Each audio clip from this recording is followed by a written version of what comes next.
পরিবারের হাল ধরতে জীবনের ঝুঁকি নিয়ে ইউরোপ যাওয়ার স্বপ্ন দেখেছিলেন মাদারীপুরের যুবক সুরুজ কাজী।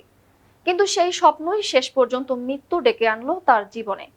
রাশিয়া ইউক্রেন যুদ্ধে নিহত হয়েছেন মাদারীপুর সদর উপজেলার দক্ষিণ খাকছাড়া গ্রামের এই যুবক।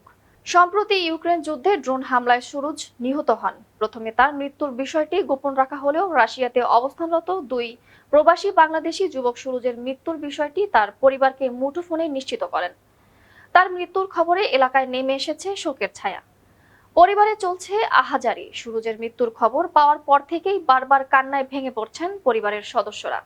একমাত্র উপার্জনক্ষম সন্তানকে হারিয়ে দিশেহারা পরিবার। এই ৩টা বলারে ৩০ লাখ টাকা বেচকে হালাইছে। আমার ওই দালালরে বিচার চাই। আমি ওই দালালরে চাই আর আমার ভাইরে চাই, ভিক্ষা চাই। আর কিছু চাই না। আমার ভাইরে ভিক্ষা চাই।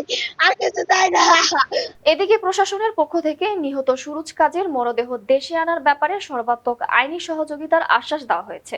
আমরা জানতে পেরেছি যে সে মারা গেছে। তার লাশটি আনার বিষয়ে আমরা সরকারিভাবে যথেষ্ট চেষ্টা করব।